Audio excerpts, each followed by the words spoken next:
Voilà, ça c'est fait. Donc, je reviens dans le studio et nous allons pouvoir prendre l'antenne. Nous la prenons Tout à alors? fait, mon cher Thierry. Mais je suis là. Mais je suis un peu perturbée ce soir par des enfants. Non, non, non, non, évidemment non. Eh bien, cher ordi spectateur et cher ordi spectatrice, nous sommes très heureux ce soir de retrouver Bernard Pavot dans cette nouvelle édition qui va laisser place à des auteurs, mais des auteurs qui dessinent et qui parcourent le monde. Est-ce que nous sommes tous et toutes prêts? Je crois. Eh bien, top générique!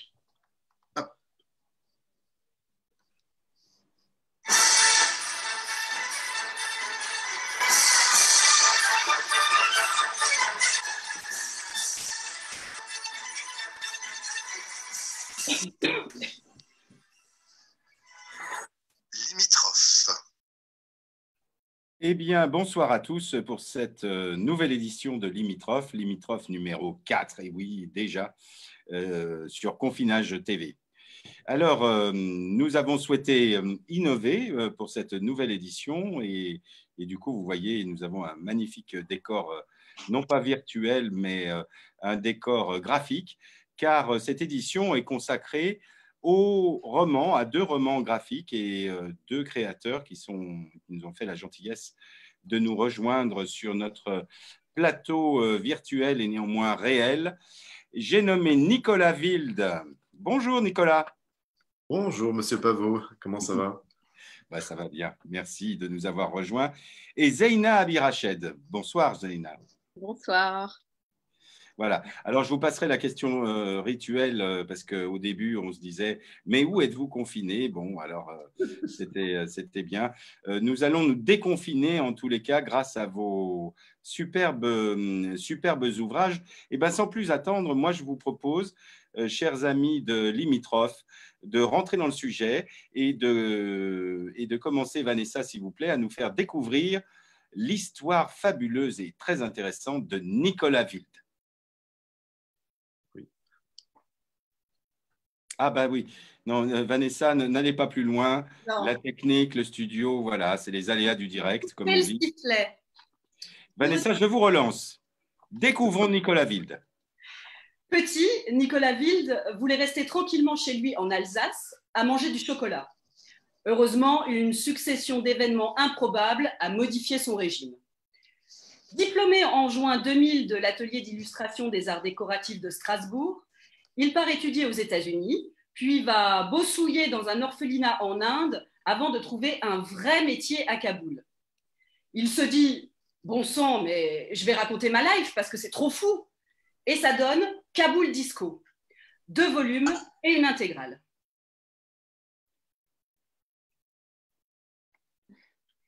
Puis, bon sang, la géopolitique en Asie centrale, je tripe.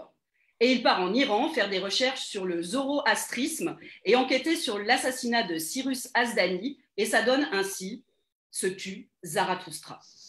Une BD qui allie majestueusement polar, humour et zoroastrisme. Et d'ailleurs qui fut prix France Info de la BD de reportage en 2014, rien que ça. Ah, très bien. Nicolas poursuit sa fuite en avant et rencontre Sean Langan en février 2014 dans un vol à destination de Buenos Aires. De cette rencontre naît Kaboul Requiem, la longtemps et très attendue suite de Kaboul Disco.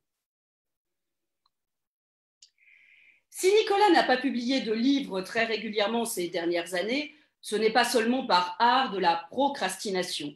C'est également qu'il a beaucoup voyagé et réalisé des reportages dessinés autour du monde. Et la preuve, les voici rassemblés en ce merveilleux ouvrage intitulé Mondo Disco, et tous les livres de Nicolas Wilde sont édités à la boîte à bulles. Merci Vanessa pour cette bio, une bio fort marrante, Nicolas. C'est bien, vous avez de l'humour.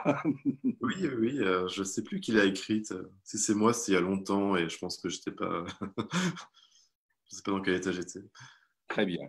Alors, par rapport au nombre important de vos albums, je vous ai proposé de ne pas parler d'un seul, mais d'essayer de voyager dans votre œuvre au travers de plusieurs de vos productions.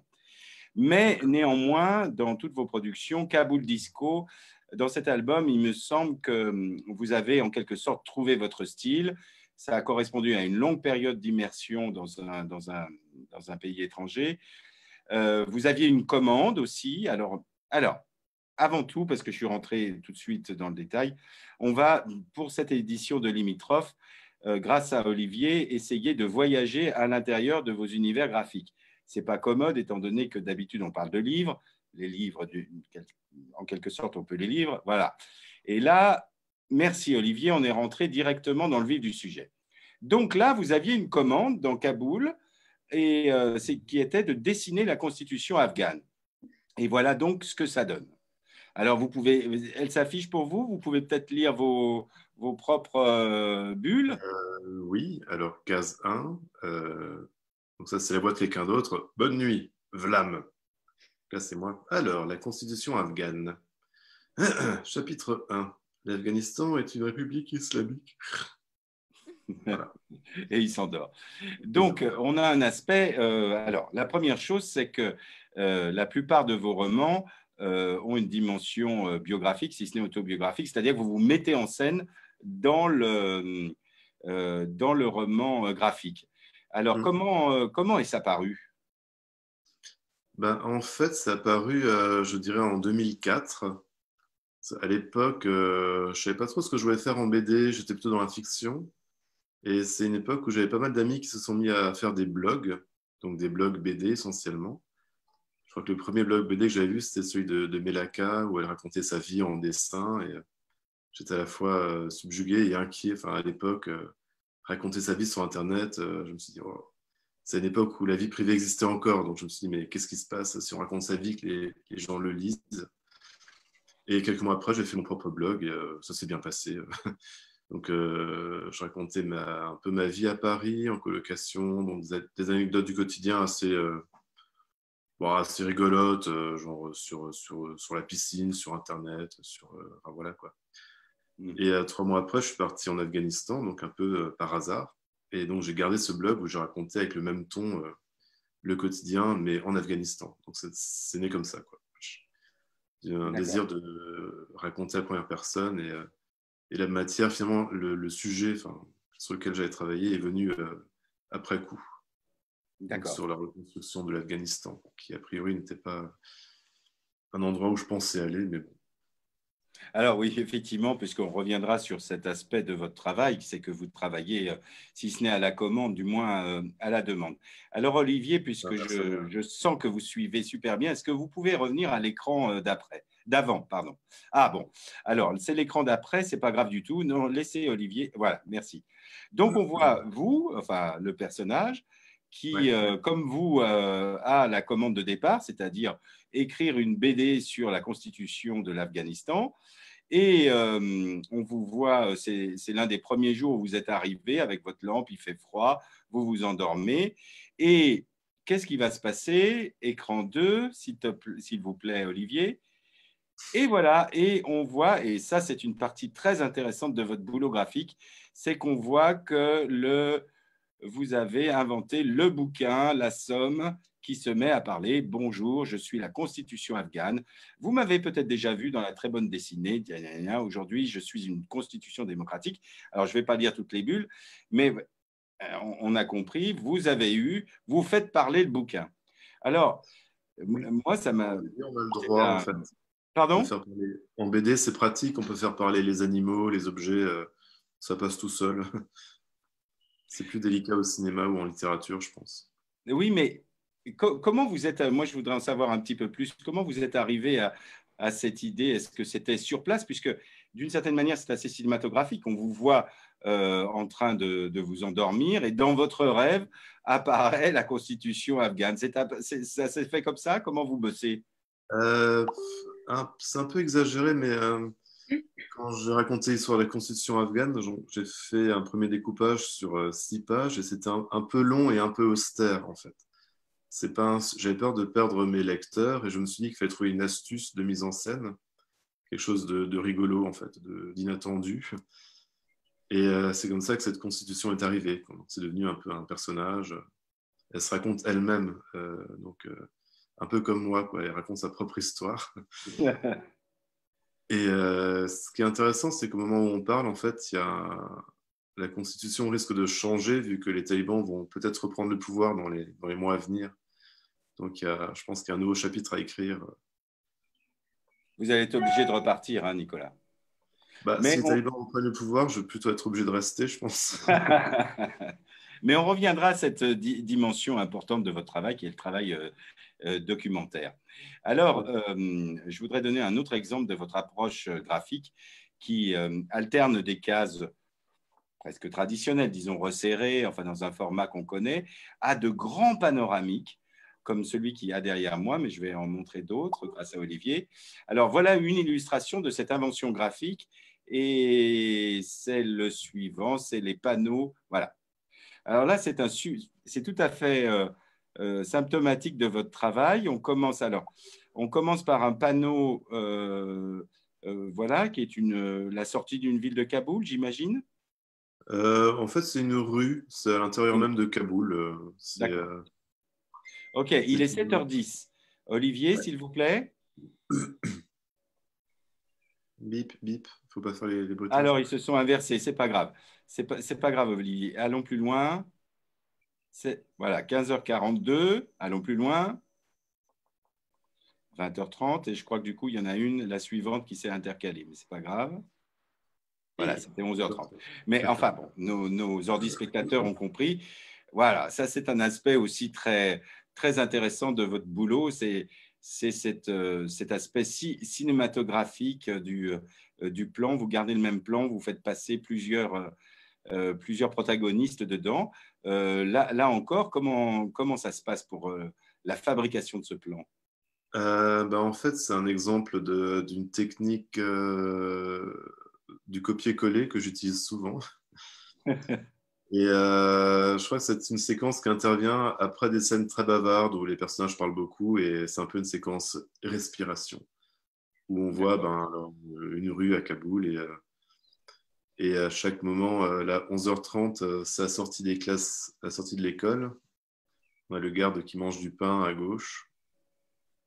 Oula. Et en fait, c'est une façon de résumer plusieurs moments en une seule planche, sans dialogue. C'est un peu c'est du no comment, quand on pose une caméra quelque part. Oui, mais au niveau scénario, c'est vraiment réussi parce que merci Olivier, génial. C'est qu'en fait, on a abandonné pour nos ordi spectateurs qui découvriront cette BD, on a abandonné il y a une ellipse, nos personnages un peu avant, et là, pof, on arrive à la 4e case, on a progressé plus loin et ils vont aller en l'occurrence à une fête. Alors moi, ce que je voudrais savoir, c'est comment ces idées vous viennent, c'est-à-dire scénario d'abord, dessin d'abord, repérage sur le terrain, comment vous faites? Parce que j'imagine qu'elle existe, cette rue de Kaboul. Waouh. Alors en fait, cette rue, je crois que c'est un mélange de plusieurs bâtiments qui étaient dans mon quartier. Alors, je ne sais pas si on voit mon curseur sur l'écran, non? Non, je pense pas. Ah, je sais pas. Là, vous avez par exemple la boulangerie qui est à droite, c'est un peu la boulangerie traditionnelle afghane qui est un peu partout à Kaboul. Voilà, merci. Vous avez une espèce de porte en bois traditionnelle, fin 19e, je dirais. Et derrière, vous avez un bâtiment un peu art déco, je ne sais pas trop ce que c'est, mais c'est une architecture qu'on trouve beaucoup à Taïmani, dans le quartier où on habitait. Donc, c'est des vrais bâtiments qui existent, mais je crois que je les ai regroupés ensemble. C'est un peu de la triche. Mais c'est de la bonne triche, on a le droit. Oui, mais c'est pas ça, d'accord, c'est composite. OK. Ouais. Mais ce que je voudrais savoir, c'est qu'est-ce qui prédomine dans cette case, puisqu'on est parti de gens qui allaient à une fête, ils vont aller à une fête, et là, vous choisissez ce découpage. Comment ça se passe? Vous avez l'idée avant? Vous avez comment vous... Ah, je veux tout savoir, hein. Après, quand j'ai des idées, en général, c'est le dessin et le texte viennent ensemble. C'est comme des petites pièces de théâtre, en fait. Mais c'est vrai que j'ai un imaginaire qui est très influencé par le cinéma aussi. Donc, Oui. parfois les idées, elles viennent quand on les cherche, parfois elles viennent toutes seules quand on essaie de dormir, parfois elles viennent pas, souvent d'ailleurs. Donc ça, Non, mais c'est- vous avez pas un process qui est un peu défini. Vous avez une multiplicité de procédés. J'ai un procédé idéal que j'arrive pas à suivre. Genre, j'essaie de me lever le matin à 6 heures, de travailler jusqu'à midi et après de partir. Mais ça marche pas tous les jours. Et, Alors, bon, allez, Nicolas, je vous coupe, excusez-moi, mais ce qui est assez fantastique, on va changer d'album et on va passer à Mondo Disco, parce que dans l'un de vos albums, donc dans Mondo Disco, vous êtes allé au Népal. Alors, on change de. Là, derrière, c'était un décor derrière moi de Kaboul, l'un de vos voyages. Et alors, quand vous êtes au Népal, je me suis arrêté sur ce que vous appelez vous-même l'histoire d'un dessin. Alors, cette fois-ci, vous n'allez pas vous défiler, vous allez m'expliquer en lisant vous-même vos textes et je pense que nos ordi spectateurs vont pénétrer un petit peu plus dans la manière dont vous commencez. Alors voilà, je vous laisse dire vous-même. alors, oui, là je m'en souviens mieux, c'était il y a moins longtemps. Donc, contemplez ce magnifique croquis aux traits tremblés qui décrit à merveille une scène du quotidien. Vous êtes admiratif et je vous comprends.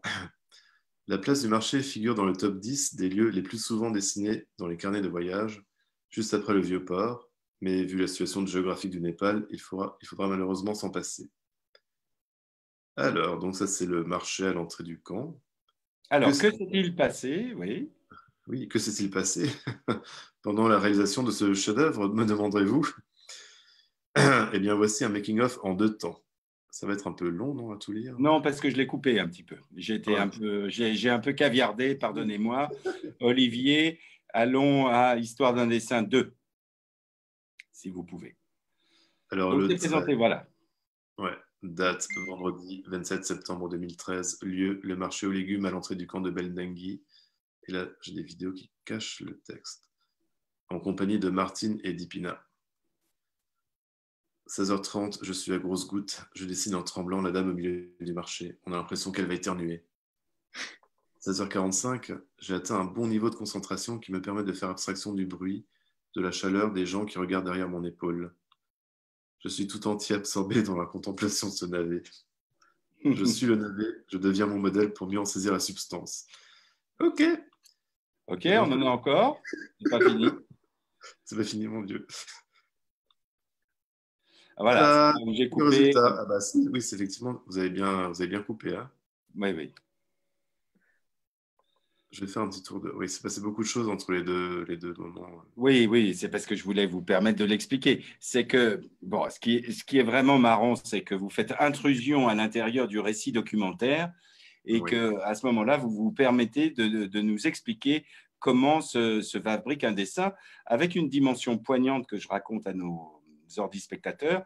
C'est qu'en fait, il y a eu un accident au milieu de la scène. Que Ouais. vous étiez en train. Donc, il y a une espèce de va-et-vient vraiment dynamique entre ce côté un peu humoristique où vous racontez, bah, finalement, vous voyez, moi, je suis en train de faire mon petit dessin, et puis, en fait, l'actualité immédiate. Qu'est-ce qui s'était passé à ce moment-là, alors? Bah, en fait, quand je suis arrivé à cet endroit, j'étais avec mon ami photographe Martin Middlebrook, et lui, il faisait des photos au même moment. Donc, il m'a envoyé un peu devant pour que je dessine afin de capter l'attention des gens et pour qu'ils puissent profiter de la diversion pour prendre des photos un peu par derrière. Et donc, c'est lui qui était aux aguets qui a suivi l'accident. Donc, il y a une voiture, un 4x4 qui est sorti du camp un peu vite et qui a roulé sur une pierre et la pierre a été éjectée par le pneu et elle a frappé la dame que je dessinais au visage. Donc, elle a eu un hématome au front et elle a dû être évacuée. Donc, les gens l'ont prise et ils l'ont évacuée à l'hôpital du camp. Et tout ça s'est passé pendant que je dessinais la scène, mais je m'en suis pas rendu compte. Parce qu'au moment où la dame s'est fait frapper au visage par la pierre, j'étais en train de dessiner le navet. Et donc, c'est une façon de parler voilà, quand on dessine une scène comme ça, et que le dessin est assez grand et que ça prend un quart d'heure, 20 minutes, bah, pendant 20 minutes, il se passe plein de choses et parfois il y a des éléments qui bougent, des gens qui partent. Et j'ai compris ce qui s'est passé après coup quand Martine m'a raconté ce que je n'avais pas vu, bizarrement, vu que j'étais en train de le dessiner. Donc c'est assez paradoxal à la fois d'être hyper présent dans un endroit pour le dessiner, mais sans le voir vraiment. Enfin, quand on se concentre à fond sur un seul objet, ben, on ne voit pas ce qu'il y a autour. Donc quand on regarde le navet, hop, on ne voit pas la poire, on ne voit pas le... Et donc c'est l'hyperconcentration qui empêche de voir le grand angle. Alors que mon ami photographe était à la fois attentif un peu à tout ce qu'il y avait autour de lui, et lui, quand il fait une image, il la fait en 1 seconde. Il appuie sur le bouton, hop, elle est faite. C'est un autre médium. Alors, oui, mais encore une fois, c'est un aspect très séduisant dans votre travail parce qu'on ne s'ennuie pas du tout à aucune planche parce qu'on est surpris soit par l'intrusion de vos réflexions sur la situation que vous êtes en train de vivre, qui souvent est dramatique puisque vous êtes quand même sur des théâtres d'opération quand même complexes. Alors, la question maintenant est, peut-être on va lâcher un petit peu le dessin pour vous connaître un peu mieux. Dans Mondo Disco, qui est votre album le plus récent, sauf erreur de ma part, peut-être? Oui, sorti en novembre, c'est assez récent. Donc c'est un très bel ouvrage parce que là, vous compilez plusieurs voyages. Mais enfin, quoi qu'il en soit, ils ont la particularité d'être toujours des commandes, comme je disais tout à l'heure, ou des demandes. Et dans un des récits, à Tchernobyl, je crois, mais je peux me tromper, vous nous confiez, un peu comme ce qu'on a vu, enfin ce qu'on a essayé de montrer, vous nous confiez dans le dessin que votre personnage, vous-même, vous avez besoin d'une bonne dose d'adrénaline, un peu comme un journaliste de guerre. Alors, puisque nous sommes aujourd'hui confinés, vous devez être très mal en ce moment, non? Ça va, je m'adapte à mon environnement. En fait, j'ai pas un niveau de dépendance à l'adrénaline qui est aussi fort qu'un photographe de guerre. Mais c'est vrai que les quelques fois où j'étais dans des situations un peu de danger, c'est des situations qu'on n'a pas envie de vivre, mais qui sont très bonnes pour l'inspiration. Et il y a une phrase que j'aime beaucoup, ça dit en gros peine de la vie, joie de l'art. Et les moments où on échappe à la mort, si on part du principe qu'on raconte sa vie en bande dessinée, ben c'est plutôt une bonne chose. Si on arrive à transformer ce genre de traumatisme en œuvre d'art. Mais en temps normal, quand je suis à la maison, après, ce qui est intéressant, c'est le décalage dans ce genre de métier, souvent d'être sur place, de vivre des choses, et après de rentrer à la maison et de reprendre ses notes et de faire la planche en question.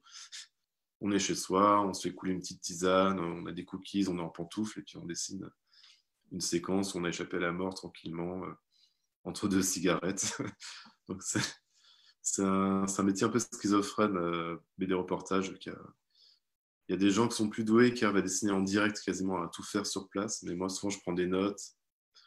Et comme j'ai une légère tendance à la procrastination, il y a des BD que je finis parfois 2 ans plus tard, sur des thématiques ou sur des événements que j'ai vécus. Alors, cela dit, ça ne se voit pas trop quand on est au moment de la lecture de la BD, hein, parce qu'on se rend compte qu'il y a... Non, mais parce qu'on a parlé, je trouvais intéressant qu'on parle de l'univers graphique, mais il y a un travail documentaire très, très approfondi. C'est-à-dire que non seulement on voyage, non seulement c'est drôle, c'est plein d'humour, plein d'émotions aussi, parce que des fois, vous vous questionnez vous-même en train de faire les dessins, mais alors la dimension documentaire est quand même très, très renseignée. Alors moi, je me suis posé une question, je me suis dit, mais ce Nicolas Wilde qui est parti d'Alsace, parce que de temps en temps, vous revenez en Alsace et vous revoyez vos potes et tout ça, qu'est-ce que vous fuyez, Nicolas Wilde, dans vos voyages? Le fisc et mes ex, essentiellement. Et la mafia de la pègre strasbourgeoise. Non, je fuis rien. Qu'est-ce que je fuis? Vous avez 2 heures. Je sais pas. Je vais jouer au piano pour détourner l'ambiance. Ah, en fait, quand on s'habitue à voyager, c'est vrai que ça devient un peu une drogue. Et un endroit que j'aime beaucoup, c'est les aéroports, par exemple. C'est les endroits où je me sens chez moi, c'est dans les aéroports, les duty free, tout ça. Et non, je sais pas. J'ai envie de dire Joker. Qu'est-ce que je fuis mon ombre, j'ai peur de mon ombre. Oui, parce que j'en ai aussi dans l'incrustation derrière. Moi aussi, j'ai peur de mon ombre. Euh, Il y a des comme... voyages que je fais, j'ai Pardon. l'impression. Oui? Non, je vous écoutais. Non, parfois, enfin, les endroits où je suis allé assez souvent et du coup, les endroits familiers, j'ai l'impression que c'est à côté de chez moi. On a un peu un univers mental et géographique qui est un peu distordu. Mm. J'ai eu l'occasion d'aller quelques fois au Liban ou plusieurs fois en Inde et quand je retourne dans ces pays, j'ai l'impression que c'est à côté que c'est la ville juste à côté de la mienne et que bon, alors que paradoxalement, il y a des endroits en France où j'ai jamais été qui sont peut-être plus exotiques, où j'ai pas de souvenirs personnels. Alors, justement, j'avais une question à vous poser plus, en quelque sorte, géopolitique. Mais comme on aura compris que vous vous mettez en scène euh, dans dans les reportages que vous faites sur les pays, euh, ayant moi-même été expat à un moment donné, je me Mm. suis demandé, parce qu'on rencontre notamment, allez, je vais le dire, il y a beaucoup de vos commandes ou de vos demandes qui sont émises par la chaîne Arte. Mm. Tant mieux, parce que ça, voilà, c'est très bien. Mais alors, du coup, vous mettez en scène les personnages, par exemple, d'Arte, qui m'ont semblé être, au travers des albums, pas seulement ceux d'Arte, hein, mais qui avaient cette communauté d'expatriés qui se promenaient de pays en pays, qui se retrouvaient dans des bars, et finalement très hors sol. Et vos dessins le montrent bien d'ailleurs, parce qu'il y a toujours l'intrusion d'une réalité très objective à l'intérieur d'une vie d'expatrié où on essaye de faire la fête, tout ça. Je me suis dit, tiens, c'est bizarre, ces communautés culturelles qui s'expatrient dans des pays entre les ONG, les programmes télévisuels. Comment vous vivez ça? Vous n'êtes pas un peu schizophrène? Comment ça... Aussi, sûrement. Après, bah, ça dépend un peu de dans quel pays on va et dans quel contexte. C'est vrai quand on part seul à l'aventure et qu'on fait son propre carnet de voyage, on a un autre rapport au voyage que quand on intègre une compagnie ou un groupe déjà sur place. Après, le monde des expatriés, c'est un monde assez divers et assez mouvant. C'est vrai que c'est des gens qui sont à un moment donné dans un endroit, qui viennent de différents pays. Ouais, mais vous vous rencontrez d'album en album. Vous avez des rencontres, c'est-à-dire le gars que vous avez vu à Kaboul, vous le retrouvez Oui. 5 ans plus tard ou 10 ans plus tard au Népal. À quoi ça sert tout ça finalement? Ben, il y a des gens qu'on rencontre, ça devient des amis tout simplement, et puis on a envie de les revoir. Et mais c'est vrai qu'on rencontre des Argentins en Afghanistan, c'est assez inattendu, et c'est vrai que je ne connaissais pas d'Argentins avant d'aller à Kaboul, et j'en ai rencontré trois ou quatre, et ça m'a ouvert sur un nouveau continent, l'Amérique du Sud. Donc c'est un peu comme jouer à la marelle, quoi. On va hop, sur une case qui nous amène ailleurs. Enfin, ça fait longtemps que je n'ai pas joué à la marelle. Et ça dépend de votre niveau de gloutonnerie sociale, j'ai envie de dire. Moi, le mien est assez élevé. Et c'est vrai que j'aime rencontrer des gens de différents horizons et pouvoir bah, voilà, comme, rencontrer des, des amis norvégiens en Thaïlande ou des amis afghans en Angleterre. Enfin, on vit dans un monde, bon, c'est plus trop le cas aujourd'hui, mais jusqu'à il y a 2 mois, les gens voyageaient beaucoup pour plusieurs raisons. Ça peut être ou des récits de migration, des gens qui fuient la guerre, ou des gens qui partent en vacances, ou des expats qui trouvent un travail à l'étranger. Oui, oui, bien Et sûr. souvent, c'est divers mélanges. Il y a des anciens migrants qui deviennent eux-mêmes des citoyens d'un nouveau pays et qui deviennent des touristes. Enfin, il y a Vous ne m'avez pas tout à fait répondu, mais ce n'est pas très grave. Peut-être qu'on y reviendra à un moment donné. C'est en tous les cas le moment de converser ou d'entendre des questions qui nous viendraient peut-être de nos auditeurs, en tous les cas ceux qui sont sur la plateforme sur laquelle nous émettons. Alors, est-ce que, Antoine, nous avons quelques questions? Alors, nous avons eu en début d'émission une première question de Gennaro, à savoir s'il y avait déjà eu le Covid à l'époque à Kaboul. Par rapport, je C'est pour le crois. masque, je crois. Oui, c'est ça, pour le masque. Voilà. C'est un peu Pour le quoi? Ah, c'est une blague? Pour le masque, pour le voile. Ah, la burqa. Ok. Bah, à l'époque, quand on était là-bas, il y avait la chikungunya, où les gens... donc il y avait des gags par rapport au virus chikungunya, où les gens devaient mettre des masques. Non, Cela bah dit, non. je vais répondre, Nicolas, ça va vous permettre peut-être de rebondir. Dans vos personnages, à un moment donné, vous rencontrez deux femmes voilées, je ne sais plus où, et qui disent que dans un autre pays dans lequel en Afghanistan, c'est le voile complet. À un moment donné, c'est un effet assez drôle. Oui. Vous êtes installé, voilà, encore une fois, dans un restaurant assez chic, et il y a deux femmes qui prient à côté. Vous commencez à faire des commentaires, bon, mais voilà, c'est bien. Vous avez raison de faire ça. C'est franc du collier. Et elles se retournent et elles n'ont pas du tout l'attitude que vous aviez imaginée. Oui, non. Bah, c'était des Iraniennes qui priaient, donc il y avait un voile noir. Et j'aurais dit que j'étais en Afghanistan avant, et puis elles étaient un peu outrées par le sort qui est fait aux femmes en Afghanistan, le fait qu'elles sont obligées de mettre la burqa intégrale et que ça recouvrait le visage, et puis elles ne comprenaient pas. Enfin, elles trouvaient ça un peu barbare. Mais oui, donc c'est assez décalé, effectivement. Mais après, c'est vrai qu'il y a beaucoup d'Iraniens qui voient les Afghans comme des barbares de façon générale. C'est un peuple de montagne, un peu austère, qui parle avec un accent différent. Donc, les Iraniens ont tendance à assez facilement se moquer des Afghans. C'est un peu leur belge à eux. Bien. Excusez-moi, je me permets juste d'intervenir. C'était une potacherie sur laquelle il n'était pas nécessaire de répondre, mais vu que vous y avez rebondi, ce n'était pas par rapport au voile des femmes, c'est que vous avez une espèce votre personnage a une espèce d'écharpe sur la bouche.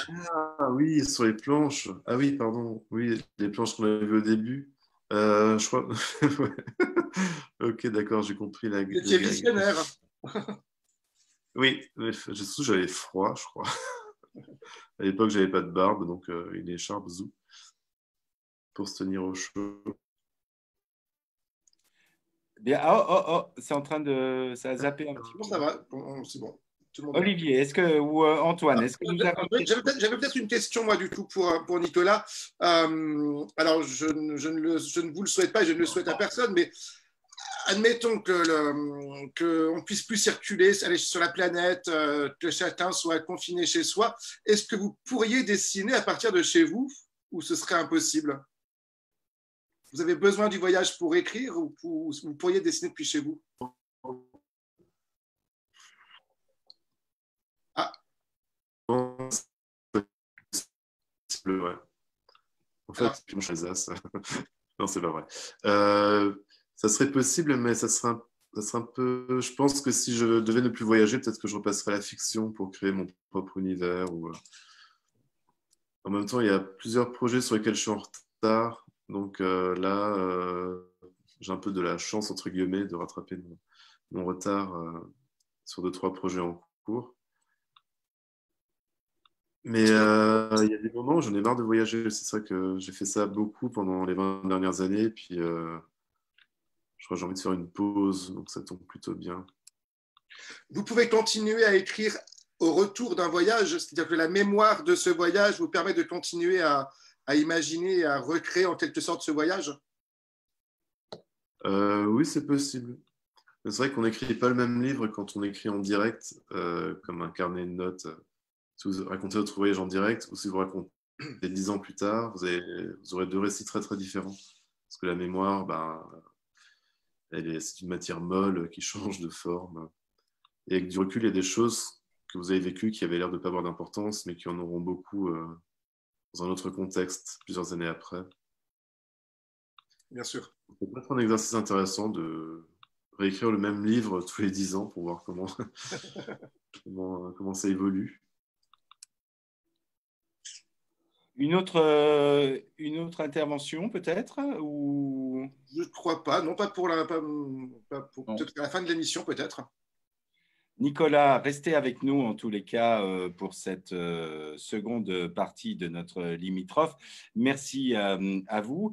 Je ne peux pas faire autre chose que de conseiller vraiment l'acquisition de vos albums qui sont absolument formidables. On n'a pas pu insister sur tous les aspects vraiment géniaux de votre travail, notamment l'aspect documentaire, parce qu'à chaque fois, vous nous faites l'honneur de nous expliquer quand même de façon pas du tout ennuyeuse la situation que vous rencontrez. Donc, Mondo Disco, c'est plutôt des voyages qui sont compilés.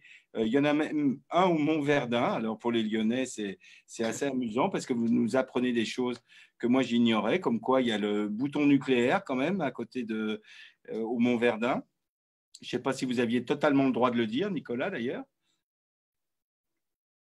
Et il ne parle plus. Ah, Nicolas, il y a un petit problème de connexion, je crois. Nicolas.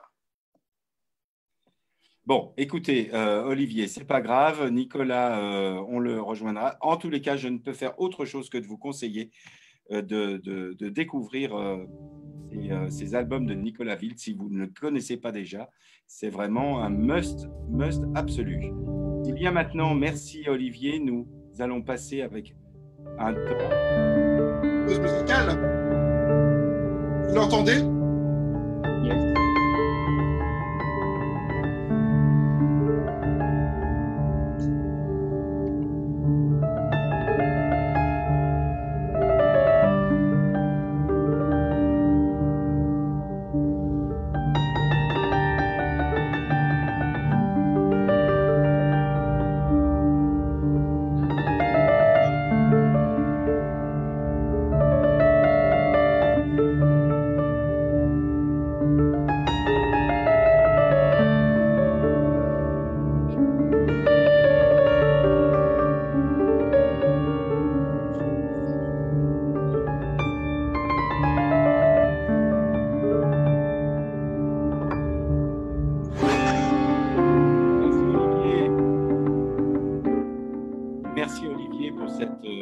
Musical du livre graphique de Zeina Abirached, dont nous reparlerons tout à l'heure. Bonjour Zeina, bienvenue sur notre plateau confiné, déconfiné, et merci de nous accompagner pour cette 4e édition de Limitrophe. Oui, c'est un plaisir. Alors, Zeina, pour vous présenter, vous nous avez signalé une biographie tout à fait chouette, bien écrite par l'un de vos éditeurs. Vanessa, je vais vous laisser nous faire découvrir la biographie subjective de Dominique Borde aux éditions Monsieur Toussaint Louverture. Vanessa, à vous. Zeina Abirached est très patiente, du moins avec nous. Enfant, elle dessinait beaucoup, comme tous les enfants, sauf qu'à l'école, quand les garçons gribouillaient la guerre, les chars, les fusils et les trajectoires de balles, elle préférait dessiner les cartes de géo, les cellules de bio, et surtout sa maison, ses parents, son frère et elle. C'est Zeina qui nous assure que c'est vrai, et sa mère en était très fière. À la réflexion, ça n'a pas beaucoup changé si l'on regarde son magnifique jeu des hirondelles. L'intéressé nous précise que c'est peut-être parce qu'elle était et est toujours une fille, ce qui n'explique rien car en tant que garçon, nous aimions nous aussi beaucoup dessiner des maisons. Bref, elle arrive en France en 2004 sous prétexte qu'il n'y a pas d'éditeur de bande dessinée au Liban. Elle se donne 1 an pour percer, ce qui est peu, mais heureusement, Zeina Abirached sait changer un pneu, ce qui ne veut pas dire que nous l'ayons rencontrée sur le bord d'une route, et vernir les ongles de sa main droite avec sa main gauche. Donc, il la préserverait du découragement et de la peur de l'inactivité. Elle réussira finalement avec un peu de retard sur son programme, comme beaucoup d'entre nous, bien évidemment, excepté quelques éditeurs, mais nous les soupçonnons de mentir. Zeina voyage beaucoup et nous n'arrivons jamais à la joindre. Elle s'en explique candidement. Son téléphone cesse d'émettre une fois la frontière passée. Étant donné que les frontières sont partout, nous lui conseillons vivement de changer de modèle. Équipée uniquement de son appareil photo, d'un carnet et d'un feutre noir, elle sillonne le monde en sifflotant Rubber Soul des Beatles, Bob Dylan, David Bowie, Jimi Hendrix et les Doors. Ce qui est anachronique pour une fille née en 1981, mais rien ne doit plus nous étonner de la part de quelqu'un qui se vante de pouvoir évider une petite courgette sans la déchirer. Elle travaille actuellement à l'autobiographie mi-fictive, mi-raisin de son arrière-grand-père, inventeur du piano oriental, qui permet de jouer les quarts de ton. Merci Vanessa. Eh bien, je me retrouve pour vous accueillir, Zeina, dans l'un de vos décors graphiques. Dans... Ça vous va bien d'ailleurs. Pardon? Ça vous va bien? Donc, c'est la bibliothèque, une des bibliothèques qui sont présentes dans vos ouvrages. Alors, puisque Dominique Borde nous y invite, commençons tout de suite, non pas avec le dernier, mais avec sans doute le roman qui vous a fait connaître, du moins du grand public, dans le monde du roman graphique, d'une façon très originale d'ailleurs, le fameux piano oriental. Alors, je vais peut-être me... Ah voilà, merci Olivier, formidable, le piano oriental. Alors, j'allais dire chez Casterman, mais c'est peut-être une réédition, dites-nous. Non, c'est bien ça, c'est bien ça. Casterman. 2015, c'est sorti chez Casterman. Alors, pour ceux qui peut-être ne connaîtraient pas le piano oriental, parce que c'est vrai qu'il a eu un vrai succès de librairie, expliquez-nous, Zeina, en quelques mots, l'histoire de ce piano, de votre grand-père, et ensuite nous allons entrer dans votre univers graphique, comme nous l'avons fait avec Nicolas. Eh ben, c'est un piano droit qui ressemble à tous les autres pianos droits du monde, qui a toujours été chez mes grands-parents à Beyrouth. Et pendant toute mon enfance, j'ai entendu c'est le piano de ton arrière-grand-père, c'est le piano de ton arrière-grand-père, etc., sans savoir vraiment ce qu'il avait de spécial parce que voilà, il ressemblait à tous les autres pianos que j'avais vus jusque-là. Et puis, il y a une dizaine d'années, je m'y suis intéressée un peu par hasard en réalité, lors d'un de mes séjours au Liban où je retourne assez régulièrement. Et je me suis rendu compte qu'il était assez fascinant. Parce que c'est un piano qui arrive à jouer le quart de ton de la musique orientale. Et qu'en réalité, c'est un exemplaire qui était jusque-là unique, que mon arrière-grand-père a inventé dans les années 50 à Beyrouth et qu'il a fait fabriquer à Vienne, qui permet, à l'aide d'un mécanisme invisible dont je ne vais pas vous raconter tous les détails tout de suite, de passer du mode occidental d'un piano habituel au mode oriental qui jusque-là, qu'on ne pouvait pas jouer sur un piano jusque-là. Et donc, en m'intéressant à cet instrument, je me suis rendu compte que non seulement il était unique, mais qu'en plus, c'était un piano bilingue. Et à partir de là, je me suis mise à se précipiter dans ma tête et à partir de là, vous n'allez pas nous raconter toute seule l'histoire parce que je suis là pour essayer de rentrer et de faire découvrir votre œuvre.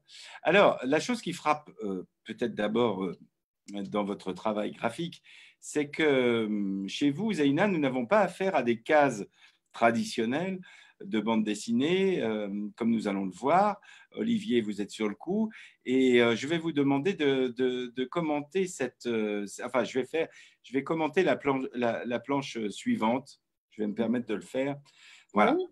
Alors voilà, typiquement un exemple parmi plein d'inventions graphiques de votre travail. Moi, ce que j'ai trouvé très intéressant, c'est que le format est donc là, pleine page, pardon, c'est une capture d'écran. Oui, c'est un peu coupé. Oui, c'est un peu coupé. Excusez-moi. Donc, on voit à l'arrière-plan très ouvragé de texte. Dans les cartouches, ce que le personnage aime. Hein, il aimait humer l'odeur de l'ascenseur, tout ça. Et finalement, la bulle traditionnelle de la BD, elle est en haut, elle communique avec l'ensemble des données qui ont été disposées dans l'ensemble. C'est vraiment. Elle répond au narrateur, en fait. Oui, ben vous allez nous l'expliquer. Oui. Alors, d'où vient cette construction graphique finalement multistrate et la répartition des niveaux de texte dans le champ graphique, dans le champ de l'information? Allez, je vous laisse parler. Ah, mais il y a plein de façons de répondre à cette question. D'abord, moi, ce qui m'intéresse le plus dans la bande dessinée, et c'est pour ça que j'ai commencé à écrire et dessiner, à faire les deux, en fait, justement, c'est le rapport du texte à l'image. Alors, évidemment, au niveau de la narration et de la manière dont on raconte une histoire, mais aussi au niveau visuel. Et j'aime beaucoup quand de temps en temps la typo devient image, l'image devient mot. J'aime bien aussi jouer avec ce mélange en fait entre la graphie et le dessin. Là, il s'agissait de dire avec peu de moyens finalement, de donner un univers. C'est un peu comme un portrait de ce personnage qu'on vient de rencontrer. On est au début du livre. Donc je raconte ce qu'il aime en fait dans les grands magasins. Et donc c'était une manière et ça je le fais assez souvent comment dire, de rendre compact un personnage avec quelques traits de caractère. Et là, ce qui m'a amusé, c'était de traiter justement le texte dans le fond un peu comme une texture, parce que pendant quasiment toutes les pages du piano oriental, il s'agit de musique. Et la première question que je me suis posée, c'est comment faire entendre le son de ce piano au lecteur. Et je me suis dit qu'il fallait que je trouve des stratagèmes graphiques pour que tous les éléments qui soient dessinés ou écrits fassent son ou du moins rythme. Et donc, énormément d'éléments graphiques sont traités comme des motifs. Et donc, on voit là le texte en arrière-plan qui est presque un motif de dentelle, comme un motif sur un tissu tendu derrière le personnage. Et en même temps, si on s'approche et qu'on prend la peine de lire, ça raconte aussi quelque chose par les mots. Et donc, voilà, en réalité, pendant tout le travail du piano oriental, c'était la question que je me posais constamment. C'est comment rendre l'image sonore. Et oui. Alors, pour partir un petit peu dans votre biographie et les origines de votre travail, l'histoire de votre grand-père est enchâssée avec la vôtre, hein. Il y a un troisième personnage très important, c'est la langue, ou plutôt les langues, comme on va le voir dans ce nouveau dessin. Olivier, si... Ouais, vous êtes sur le coup, c'est cool. Voilà, c'est le suivant. Voilà. Ah oui. Ah, voilà. Donc, comme je l'expliquais, on retrouve la dominante du fond où, alors, comme ce n'est qu'un extrait, une capture d'écran, évidemment, c'est un peu faible, mais ça fait quelques pages qu'on vous a vu tricoter votre personnage. Donc, le tricot est bien présent dans cette dimension sonore dont vous venez nous parler. Et vous tricotez les langues. Alors, qu'est-ce que c'est? J'ai la chance d'avoir deux langues maternelles qui sont l'arabe et le français, que j'ai appris en même temps quand j'étais enfant au Liban, justement. Et quand je me suis intéressée un peu de plus près à ce piano oriental, je me suis rendu compte que c'était une métaphore parfaite du bilinguisme et de la double culture, en tout cas du va-et-vient entre deux mondes que rien ne semble lier a priori. Et je me suis rendu compte, quand on avait justement la chance d'avoir deux langues, mais aussi ce que charrient les langues, c'est-à-dire la culture, le rapport au monde, le rapport à l'autre, le mode de vie parfois, qu'on était un peu des pianos orientaux. C'est drôle de le dire au pluriel, mais que finalement c'était la métaphore parfaite pour parler de ça, de cet aller-retour entre l'arabe et le français en l'occurrence. Et là c'est une séquence où je raconte que je tricote depuis l'enfance une langue constituée de deux fils fragiles et précieux. Parce qu'ils sont indissociables en fait, ces deux fils. Pour moi, j'ai vraiment constamment les deux langues et les deux cultures en moi. Et j'avais envie justement de décrire ça. Alors vous voyez, avec des mots, ça prend quelques minutes. Et ça, c'est la magie du dessin. En un dessin qui, somme toute, est assez simple, On peut dire tout ce que je viens de dire en 3-4 minutes. Oui, Il prendrait des pages et des pages s'il fallait l'expliquer. Voilà. oui. Mais bon, alors il y a deux observations qu'on peut faire aussi. Hein, c'est blanc et noir, ça se voit très bien, c'est les touches du piano. Les idées graphiques très nombreuses que vous avez, souvent avec ces arrière-plans ouvragés. Est-ce que vous avez Qui sont vu… sonores aussi. Pardon? Qui sont sonores aussi. Parce que là, c'est le clic-clac, clic-clac. Oui, vous l'avez dit, mais est-ce que vous avez vu qu'il y avait une inspiration orientale de l'ornementation, ou est-ce que plutôt vous avez, dans vos études graphiques cette fois-ci, eu des maîtres qui vous ont ouvert la voie?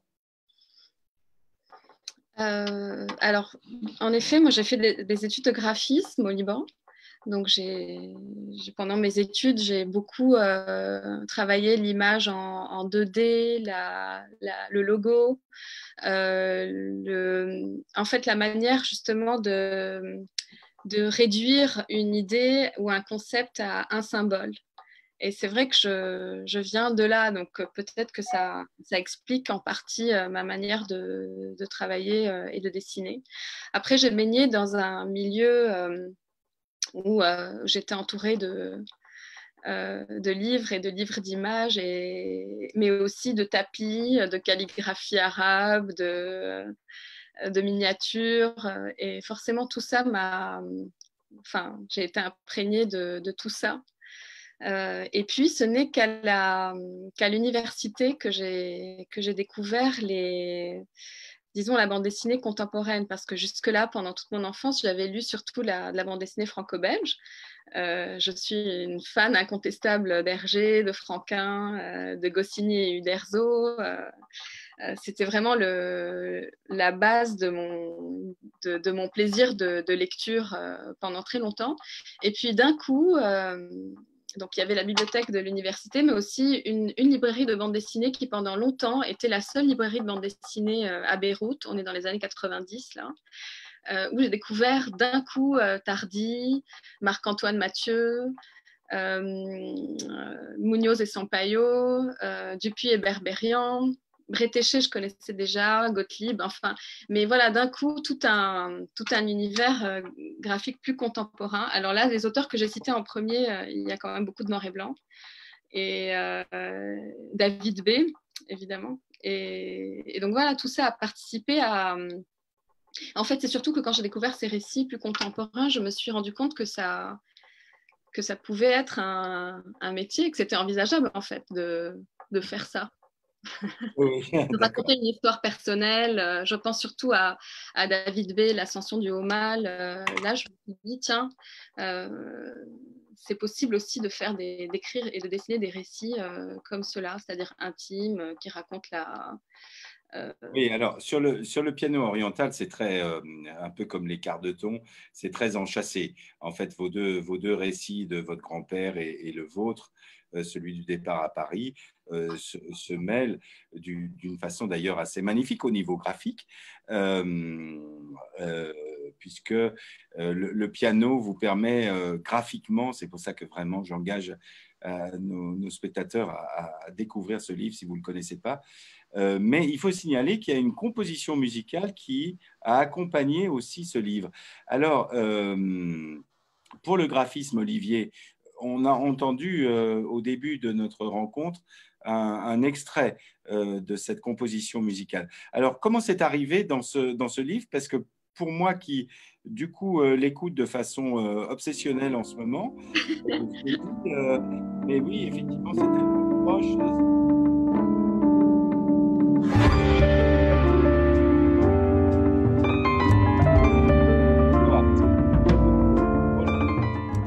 Le piano oriental qui est joué, c'est chapitré. Alors, comment on fait? Est-ce que quand on découvre votre livre, on branche le CD, enfin, pardon, le CD, le MP3, enfin bon, on l'achète comme on veut, on écoute la musique, en tous les cas, quel que soit le support, en même temps qu'on découvre le livre. Comment c'est venu cette histoire? On peut faire ça, et c'est très encouragé d'ailleurs. C'est un album de Stéphane Sapis, qui est un ami pianiste, qui nous écoute, je le salue. Donc Stéphane a composé une douzaine de morceaux inspirés de 12 passages de la bande dessinée. Et c'est un de ces morceaux qu'on a entendu tout à l'heure. Ce qui est assez extraordinaire dans cette histoire, c'est que donc, Stéphane a composé sur son piano ces morceaux. Et entre-temps, il se trouve que j'ai rencontré un facteur de piano belge qui vit à Tournai, qui a voulu construire un piano un piano, disons, quand il a lu la bande dessinée, il était tellement enthousiaste et il voulait absolument construire un piano identique, en réalité. Il l'a pris un peu comme un défi. Voilà, je vais arriver à construire le deuxième piano oriental au monde. C'est Luc-André Deplace, que je salue s'il nous écoute. Et donc, je l'ai mis en contact via Skype avec ma mère qui est à Beyrouth, donc ma mère qui est la petite fille de l'inventeur du piano oriental, qui lui a montré avec son écran d'ordinateur le mécanisme, justement, comment tout ça fonctionne. Et lui a tourné, prenait des notes, et quelques mois plus tard, il a transformé un de ses pianos en piano oriental. Donc, il existe aujourd'hui en Europe. Alors, c'est un piano qui se baladait jusque-là entre Tournai et la région parisienne. Donc un piano qui joue les quarts de ton. Et le morceau que vous avez entendu est enregistré sur ce piano. Donc tout l'album de Stéphane est enregistré sur ce nouveau piano oriental. Voilà, c'est une histoire assez folle en fait, parce que d'abord l'invention de mon arrière-grand-père était tombée complètement dans l'oubli. Et puis j'étais à mille lieues de m'imaginer que j'allais retrouver l'âme sœur de mon arrière-grand-père dans Luc-André Deplace, qu'elle est débarquée dans ma vie et reconstruire ce piano, donc une deuxième version de ce piano. Oui. Allez, encore une fois. On a piraté un seul extrait, ce qui va nous permettre d'aller à un clip, en fait, que je vous engage à aller voir. Oui. Non, c'est tout à fait. C'est vraiment magnifique. Les deux sont formidables ensemble. Alors maintenant, nous allons aborder des productions plus récentes qui sont, comme vous êtes en train de le décrire avec vous, toujours un peu étonnantes, liées enfin bref, je vais m'expliquer. Dans le jeu des hirondelles, votre ouvrage le plus récent, on va dire ça, le récit autobiographique qui dialogue entre Beyrouth, le Liban, et le Liban continue. Mais cette fois, vous êtes parti d'un reportage des années 80 où vous avez retrouvé votre grand-mère qui était interviewée et vous avez retrouvé le truc à l'INA. Donc, c'est une histoire absolument incroyable, ça aussi. Je sais, il m'arrive des trucs dingues, en fait. J'ai rien demandé, moi, mais c'est formidable. Enfin, ce que j'ai demandé, c'était justement de faire des recherches sur le Beyrouth des années 80. Ça, c'était en 2006, donc j'étais à Paris depuis 2 ans. Et je savais que j'avais envie d'écrire quelque chose d'assez long sur mes souvenirs d'enfant, sur la vie quotidienne pendant la guerre à Beyrouth, vie quotidienne qui était finalement confinée parce que pendant ces 15 années de guerre, alors pas tous les jours évidemment, mais on était très souvent enfermés dans les abris quand il y en avait, ou dans justement la pièce la plus sûre d'un appartement. Alors selon nous, hein, tout ça c'était des suppositions. Et pour ma part, enfin, pour nous, dans notre famille, on se réfugiait dans l'entrée de notre appartement qui était au premier étage. Ah, je raconte trop vite. Olivier, Zeyna a avancé. Il faut amener la planche. Oh non, pas celle-là. La 5. Je peux continuer à parler. Non, je quitte pour la retrouver. La planche 5. D'accord, la planche 5. On a sauté un passage. La planche 5, ça marche. Continuez, pardon. Oui. Et qu'est-ce que je disais? Ah oui, alors voilà, donc je faisais des recherches sur le Beyrouth de ces années-là. Et c'était le moment où l'INA venait de mettre en ligne ses archives. donc ina.fr, c'est gratuit.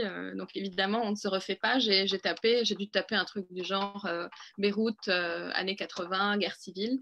Et je suis tombée sur un reportage tourné par Antenne 2 à l'époque, intitulé Beyrouth, histoire d'une rue sur le passage du musée, 1984. Alors moi, en 84, j'avais 3 ans.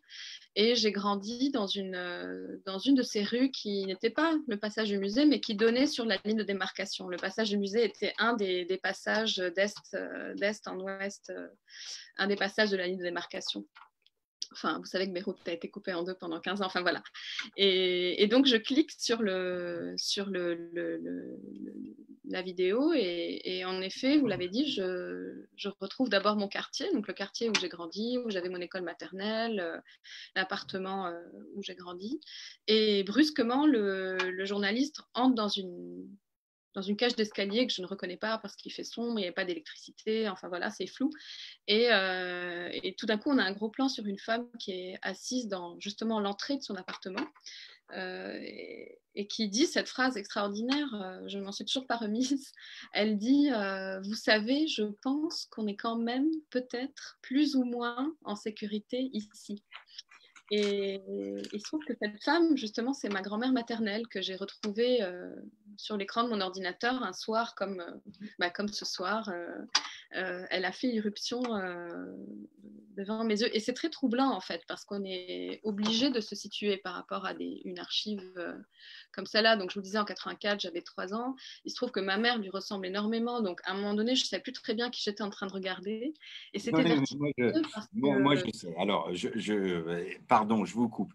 Parce qu'effectivement, on va revenir. En fait, ce qui est assez formidable, encore une fois, c'est que vous transformez un peu comme dans le piano, vous transformez cet événement documentaire en matériel graphique. Et donc, on va revenir parce que effectivement, à Beyrouth, dans ces petites rues où les bombes ne sont jamais loin, vous proposez dans votre roman graphique de pénétrer à l'intérieur de votre quotidien. Et donc, voilà, merci Olivier. Vous dessinez, alors ce n'est qu'un extrait, hein, pardon, mais bon, il faut acheter le livre. Voilà l'aspect fonctionnel de l'appartement, ce qui a quelque chose à voir d'ailleurs avec les appartements lyonnais que nous connaissons, c'est-à-dire un grand hall au milieu et une distribution de la cuisine et des entrées tout autour, avec un hall d'entrée qui ne sert que comme lieu de distribution des autres espaces. Et dans le document suivant, Olivier, voilà, et voilà, c'est une autre création graphique que vous avez fait. En fait, ce qui se passe, c'est que comme il y a des bombes à l'extérieur, vous vous recentrez, toute la famille se recentre, comme nous qui sommes confinés, dans une pièce principale, enfin, toute proportion gardée pour nous, où toute la vie se passe. Et c'est là qu'on trouve votre grand-mère dans l'interview de Lina. Oui, c'est ça. En fait, c'est une toute petite pièce qui tout d'un coup a pris, enfin pas tout d'un coup, mais pendant toute la guerre, avait toutes les fonctions parce que justement, on y dormait, on y buvait du café, on faisait nos devoirs, tous les voisins débarquaient parce que comme on était au premier étage, notre entrée était l'entrée la plus sûre de toutes les autres entrées de l'immeuble parce qu'on était le moins exposé justement. Donc c'était une pièce qui était un lieu de vie et de sommeil. Enfin voilà, on faisait tout dans cet espace exigu. Et ce qui fait que ça crée des rapports assez exceptionnels avec justement tous ces voisins qui se retrouvaient là. Et c'est un peu ce que je raconte dans le jeu des hirondelles, pardon. C'est cette solidarité, évidemment, mais aussi tout ce que ces gens se racontent pour faire passer l'angoisse de ces nuits de bombardement, tous les rituels qu'ils ont mis en place. Alors nous, maintenant qu'on est confinés, je pense qu'on a tous découvert ça. Moi, ça m'a fait remonter plein de souvenirs d'enfance, en fait, la période qu'on est en train de vivre en ce moment. Parce que finalement, quand on est confiné, on est presque automatiquement, naturellement, on recompartimente notre temps. Et c'est un peu ce qu'on a fait justement c'est ce que je décris dans le jeu des hirondelles, comment les adultes remettaient du rituel, des habitudes, des choses un peu rassurantes, en fait. Et l'heure de l'apéro, évidemment. Enfin, il y a aussi des histoires drôles, des histoires du monde d'avant. Voilà. Et tous ces personnages sont un peu en transit dans cet immeuble parce que certains viennent de l'autre côté de la ville, d'autres essayent d'immigrer. Enfin bon, ils ont tous des histoires que je ne vais pas vous raconter tout de suite. Mais donc c'est un microcosme de plusieurs voisins qui se retrouvent à cette nuit-là dans cette entrée. Oui, voilà, qui donc, on l'aura compris, correspond, parce que moi qui ai vu l'émission de Lina dont vous parlez et votre travail graphique derrière, il y a une très grande proximité et c'est assez formidable. Alors, cela dit, je n'avais pas prévu cette question, mais aussi, il y a un peu comme avec Nicolas, vous avez choisi des déroulés parfois un peu cinématographiques. Je ne vais pas faire le travail là, mais sur certaines discussions, le café de votre grand-mère, je crois, ou d'une grand-mère, en fait, vous superposez un même plan et qui évolue de case en case. On pourrait presque le monter en dessin animé. Oui, parce que c'est une réflexion sur le temps. Comme toute l'histoire se déroule en une nuit, il fallait que le lecteur sente à quel point chaque toute petite action, donc le fait de boire une gorgée de café, de reposer sa tasse, d'en reboire une deuxième, peut-être d'allumer une cigarette, tout ça prend des proportions. C'était une manière d'étirer en fait ce temps et de faire sentir à quel point justement le temps ne passe pas parce qu'il y a de l'angoisse et voilà. Et c'est vrai que la bande dessinée, pour ça, c'est quand même assez phénoménal parce qu'on a plein de moyens finalement assez simples pour arriver à nos fins. C'est simple, c'est des réalisations graphiques qui sont, comme en témoigne mon décor agrandi derrière, qui sont quand même très élaborés.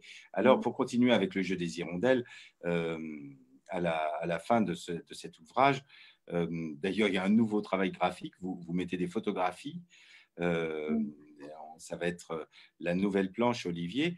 Vous tombez sur un graffiti qui lui aussi, voilà, encore un signe, va vous accompagner longtemps, jusqu'à aujourd'hui. Mourir, partir, revenir, c'est le jeu des hirondelles, Florian. C'est une très belle idée qui est à l'issue de votre ouvrage et qui donc donne le titre. En même temps, racontez-nous cette belle histoire. Alors, c'est un graffiti que j'ai lu très souvent, que j'ai lu pour la première fois juste après. Alors, je ne me rappelle plus exactement, mais c'était à la fin des années 90, donc après la guerre, au moment de la reconstruction. En fait, c'était le moment où alors, moi, j'ai grandi dans une rue qui était barrée par un mur de sacs de sable pour nous protéger du franc-tireur qui était en face. Et puis, du jour au lendemain, après la guerre, la ligne de démarcation a disparu, les francs-tireurs ont disparu, tous ces murs et ces barricades ont disparu. Et tout d'un coup, notre espace a été décuplé. Et j'ai découvert Beyrouth mètre par mètre pendant mon adolescence. Je me souviens que je faisais mes parents devenaient fous d'ailleurs, des excursions parfois à quelques centaines de mètres de la maison seulement, mais c'était déjà de l'autre côté à l'époque de la guerre. Donc ça avait encore un côté très interdit, effrayant. Enfin, en tout cas, c'était un espace à reconquérir. Et cette phrase était écrite justement sur un mur juste à côté de la maison, mais de l'autre côté de la ligne de démarcation. Et elle m'a tout de suite marquée, d'abord parce qu'elle est en français, ensuite parce qu'elle est très poétique, et puis voilà, c'est pas un slogan hargneux, et Florian n'est pas un prénom spécialement libanais, vous en conviendrez, donc c'était très étrange dans le paysage urbain. Et j'ai longtemps cherché à savoir qui était ce Florian. Enfin, je ne vais pas vous raconter toute l'histoire. Vous êtes complètement projeté dans ce Florian. Hein. Il avait un nom un peu romantique français. Ouais. Vous l'avez cherché aux quatre coins du monde, hein, lui. Oui, je le raconte dans une version augmentée justement du jeu des hirondelles qui sortira, je l'espère, à la rentrée. C'était un peu une course-poursuite. Mais en fait, au-delà de l'anecdote, ce qui m'intéresse, c'est surtout de dérouler un peu le fil de la mémoire. Parce qu'en fait, au Liban, mais comme dans beaucoup de pays qui ont vécu des guerres ou des traumatismes, on n'a pas fait de travail de mémoire. Pour vous donner une idée, encore aujourd'hui dans les livres scolaires, les livres d'histoire, le programme s'arrête le 13 avril 75, qui est le premier jour de la guerre. Donc il n'y a pas de version qu'on apprend aux enfants qui sont nés après, un récit, il n'y a pas de récit de la guerre civile. Enfin, civile, c'est encore un autre débat, mais disons de la guerre. Et ce qui était important, en fait, pour moi, parce que je suis d'une génération qui est née pendant et que je n'ai pas connu l'avant, et que quand ça s'est arrêté, j'avais 10 ans et qu'on m'a dit, bon, maintenant, tout est normal, j'avais besoin à un moment donné de dire, non, ça, c'est quand même, j'ai pas rêvé, ça a quand même eu lieu. Et donc, de relier justement l'époque de ma grand-mère, donc de l'avant, les années 80, les années 90, et puis encore le présent. Donc, de dérouler un peu ce fil de mémoire. Enfin, pour moi, c'était important, surtout pour ça, pour reconstituer pour proposer en tout cas un récit de cette guerre, mais vu de l'intérieur justement des appartements, de la vie quotidienne, de l'intimité. Alors, il ne s'agit pas du tout d'une fresque politique, vous n'apprendrez rien sur le conflit, mais par contre, vous saurez comment il a été vécu de l'intérieur. Non, mais par contre, on pourra aller dans un des récits de Nicolas, Oui. Dans un des bars qui était encore ouvert pour voir comment ça se passait. Tout ça pour dire que vos œuvres communiquent et vous-même communiquez les uns les autres. Merci Zeyna. Alors, comme avec Nicolas, c'est le moment peut-être un peu plus interactif, Olivier et Antoine, où nous allons solliciter nos auditeurs, nos ordi spectateurs, pardon. N'hésitez pas à prendre la parole, peut-être, Génaro. Moi, j'avais juste une toute petite remarque. J'adore, Olivier, parce que tu dis, vous allez prendre, mais moi, j'avais une remarque. Écoutez, j'en profite, puisque Ouais. j'ai le micro. Je n'ai pas une place privilégiée. Non, c'est vraiment juste une mini parenthèse. Vous faisiez une comparaison, Zeyna, entre le confinement et votre récit. Il y a quand même une différence fondamentale qui ne prend pas des bombes sur la tête, il me semble. Et ça, fondamentalement, ça change quand même beaucoup la donne. Parce que je pense qu'on n'est pas tout à fait dans la même situation. Non, bien sûr, c'est un peu, disons, une private joke, comment on dit ça en français. Parce qu'en fait, avec les amis libanais, on faisait pour tromper l'angoisse. En réalité, tout ça, c'est de l'humour pour faire comme si, quoi.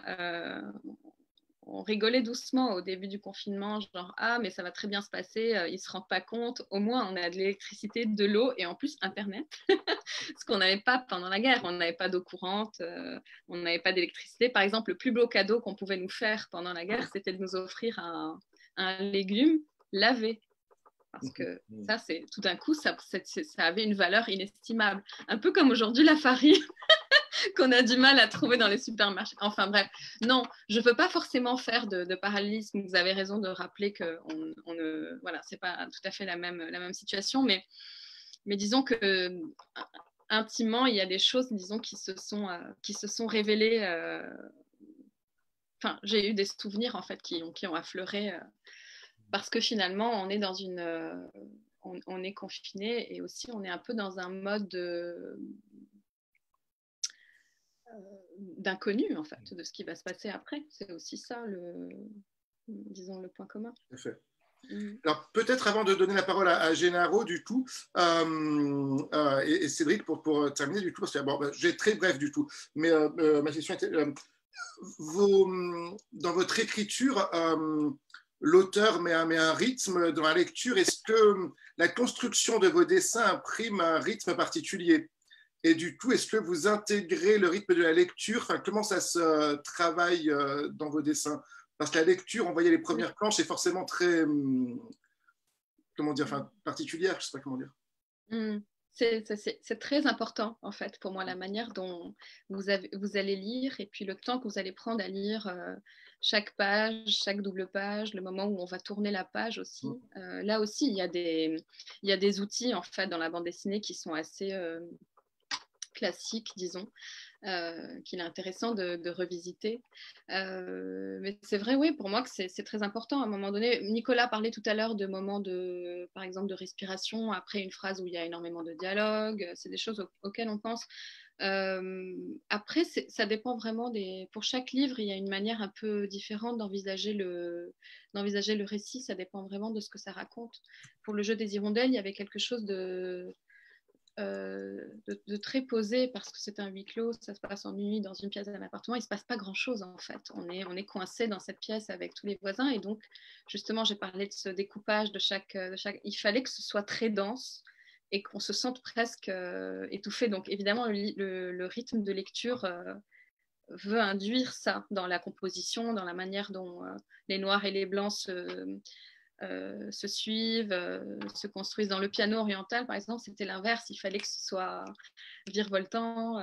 D'ailleurs, c'est, je pense, un des premiers livres où il y a autant de scènes d'extérieur parce que c'est un personnage qui sort dans la ville, il est nomade, il découvre Beyrouth. Ensuite, Oui, vous avez totalement raison, parce que quand il a eu des nouvelles chaussures, on entend les squeak des nouvelles chaussures qu'il s'est achetées. Et ça, c'est absolument génial. Pardon de vous couper, Zaina. Donc, Gennaro. Gennaro, voilà. Sur la famille. J'avais une question que j'ai essayé de faire très concentrée. Je formulais par est-ce qu'il y a une sororité avec Marjane Satrapi? Je vous vois venir. Non, je ne sous-entends rien, c'est juste constater que vous êtes femme, que vous venez de pays en guerre et que vous avez là pour le coup, étant moi-même graphiste, vous avez un trait qui est un peu similaire, très noir et blanc, très plein, ce jeu vraiment du noir et blanc un peu presque brutal, tout en restant très poétique dans le récit, mais dans le traité graphique, c'est ultra noir et blanc. Oui, c'est drôle. C'est très drôle cette histoire parce que moi, j'y suis venue, ce langage graphique, par David B., Marc-Antoine Mathieu, vraiment. Et je n'ai découvert Satrapi, c'est très drôle, que quand je suis arrivée à Paris pour chercher un éditeur. Et donc, à chaque fois que je montrais mes dessins, que ce soit à des éditeurs ou même des copains, on me disait, mais on dirait du Marjane Satrapi. Et puis un jour, je me dis, mais j'en ai marre, c'est qui ce Satrapi à la fin? Et je me souviens, j'ai couru chez Gilbert Joseph, boulevard Saint-Michel, je fais ça parce que c'est pas très loin. Et j'ai lu le premier tome de Persépolis debout et j'ai trouvé ça formidable. Évidemment, ça m'a plu. Mais je trouve que c'est drôle que... Mais je pense qu'on a eu une porte d'entrée dans la bande dessinée qui est la même, qui est justement David B. C'était là le sens de ma question. Pardon, je vous coupe. Il n'y avait aucun sous-entendu de mon côté de dire vous copiez le style Satrapi. Non, je sais. Mais c'est surprenant. C'est deux styles graphiques très similaires par des jeunes femmes qui ont eu un vécu un peu similaire. En fait, voilà. Après, si je peux dire une chose, je ne sais pas si on a le temps, mais on a le temps un peu. Oui, prenez le temps, prenez-le. Ce qui est amusant, c'est que forcément, j'ai dû y réfléchir, moi, cette histoire, vu qu'on n'arrêtait pas de me poser la question. Je me suis dit, il faut que je trouve une manière un peu intelligente de répondre. Et puis, mais je me suis rendu compte, et dites-moi ce que vous en pensez. Je me suis rendu compte qu'en fait, on avait toutes les deux... Oui, comment ? Ça reste enregistré, hein. On est encore en direct. Oui, je sais, non, mais j'assume totalement. Hein. Mais je me suis rendu compte qu'on venait toutes les deux de pays qui n'avaient pas de tradition de bande dessinée propre. C'est-à-dire, on ne parle pas de tradition de bande dessinée iranienne ni libanaise. D'ailleurs, il n'y a pas d'école graphique libanaise. Enfin, aujourd'hui, quoique la question se pose, mais c'est très récent. Et qu'on a toutes les deux regardé en fait ce qui se passait à l'étranger, donc la bande dessinée occidentale, disons, pour faire vite. Et il se trouve que donc elle a rencontré David B, qu'il partageait un atelier. Moi, j'ai rencontré ses livres quand j'étais encore à Beyrouth.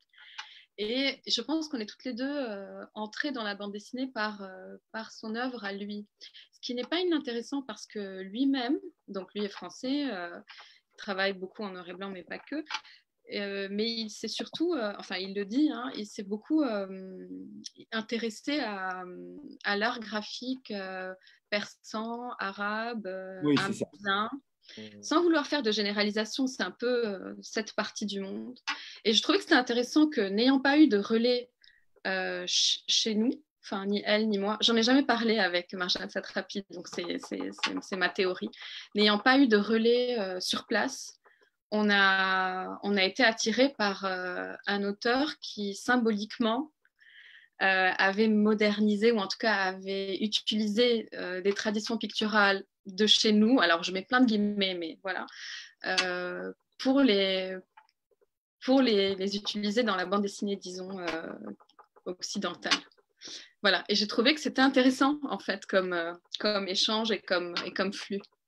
Cela dit, voilà. Non, mais très bien, mais on le voit d'ailleurs avec l'exemple qui est derrière moi, la construction des plans. Et encore une fois, il faut acquérir vos ouvrages pour aller plus loin. La construction des plans, des arrière-plans et même l'ensemble du scénario, je ne vous ai pas interrogé là-dessus, est tout à fait original. Alors, tu veux, Cédric, mettre en relation les deux, voilà. C'est ça? Du coup, deux questions pour Cédric et ensuite on prendra, il y a beaucoup de questions sur Facebook aussi, donc on prendra pour terminer 2 questions sur Facebook, mais maintenant c'est Cédric.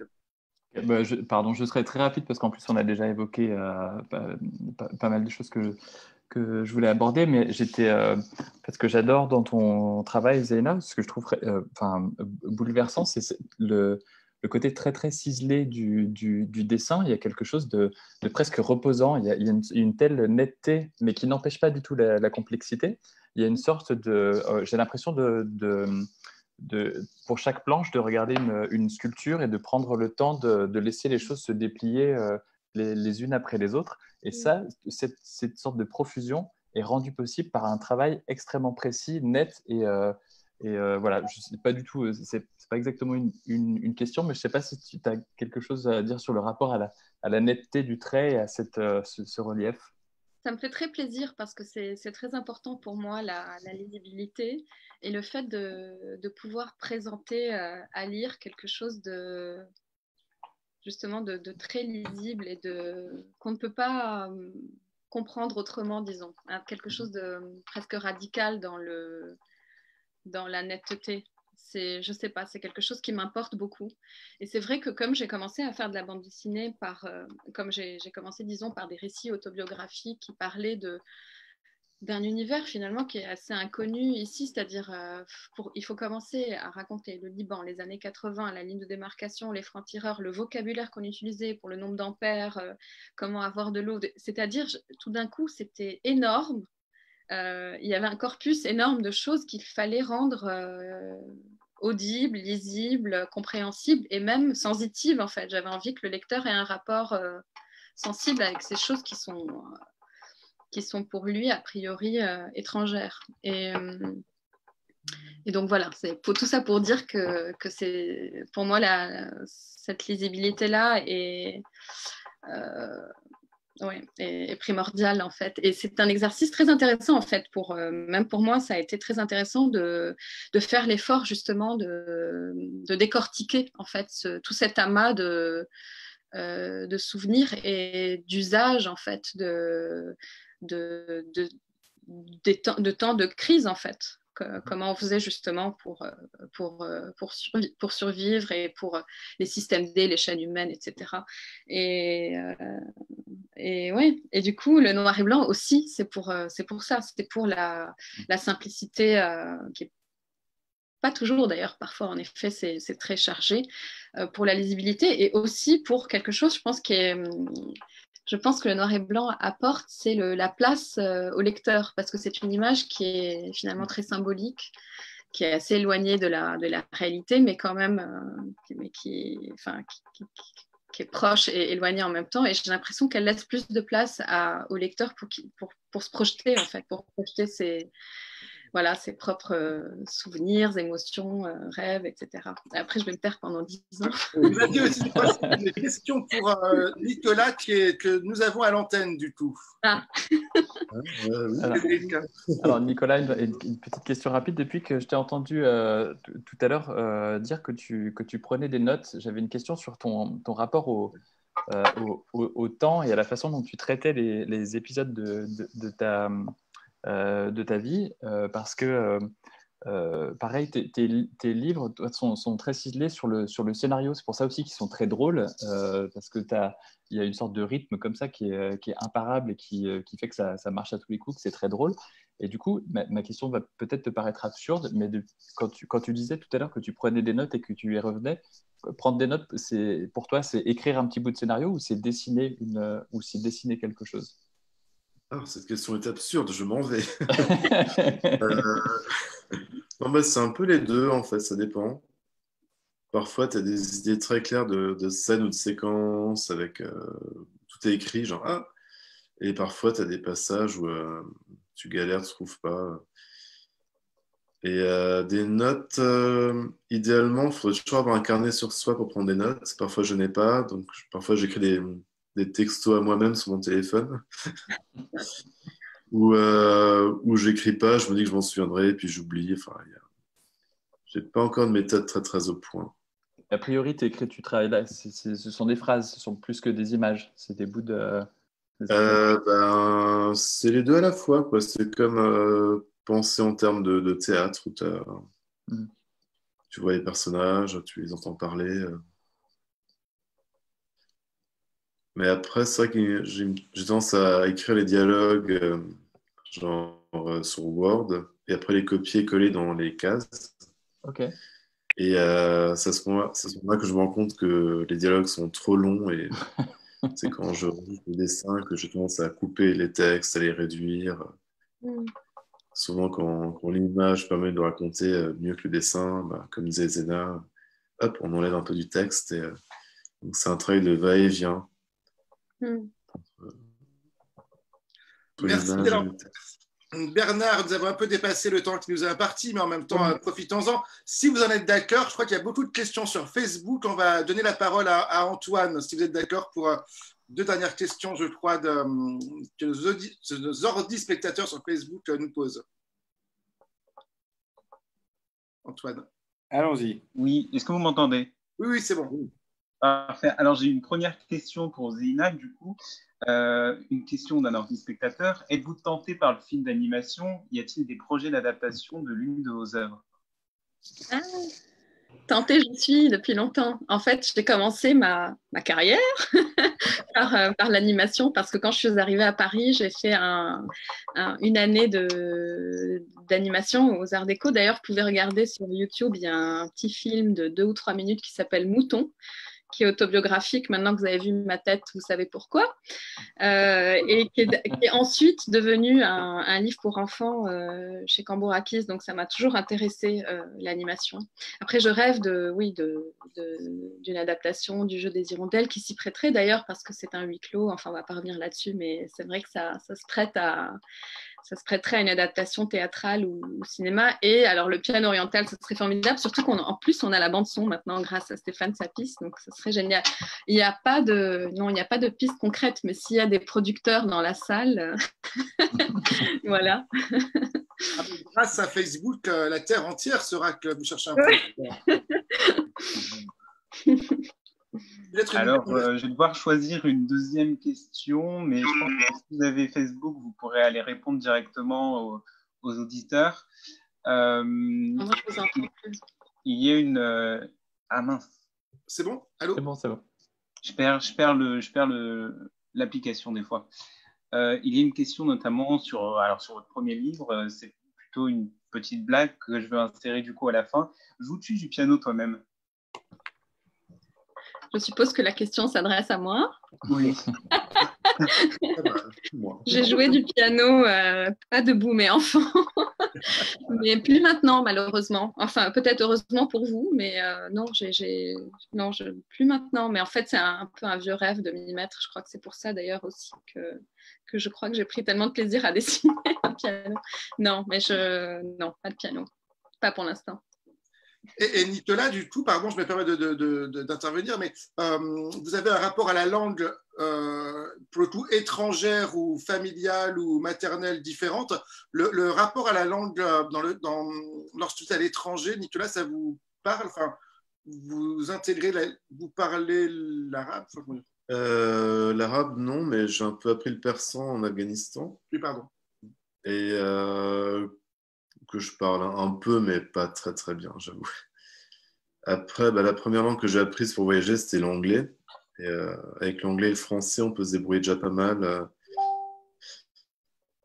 Mais c'est vrai que là, je suis Nicolas, récemment, le fait de ne pas parler l'amharique ou les langues éthiopiennes, c'est un peu perturbant, quoi. Nicolas, vous n'êtes pas gentil avec vous-même. Dans un de vos albums, Oui. vous êtes à Paris en train de boire des canons avec des potes, et puis vous voyez des réfugiés afghans qui sont dans un parc à côté, et ils sont très étonnés de voir que vous savez parler le persan. Ah, il a disparu. C'est moi, en tout cas, c'est vrai. Ah il a disparu. Là, la connexion est un peu, oui, pardon, elle saute un petit peu. Elle est un peu faible. Non, mais tout ça pour dire que dans l'un des extraits qui nous emmène à... Nicolas est là. C'était du persan de Barin. Pardon, Nicolas? Ouais. Vous parlez le persan du tout, quand même. Ça y est, on l'a perdu. Pas ce soir dans le studio, en tout cas. Pas dans le studio ce soir. Bon. Bernard. Qu'est-ce qu'on fait, Olivier? Eh bien, écoutez, je vous laisse conclure. Merci, en tout cas. Écoutez, une formidable édition de Limitrophe. Merci, Nicolas et Zeina, de nous avoir fait. Finalement, on a peu parlé de Beyrouth. On a parlé de votre travail. Grâce à Nicolas, on a voyagé de par le monde. C'était absolument formidable. Ouais. Il me semble que... alors Nicolas, vous revoilà.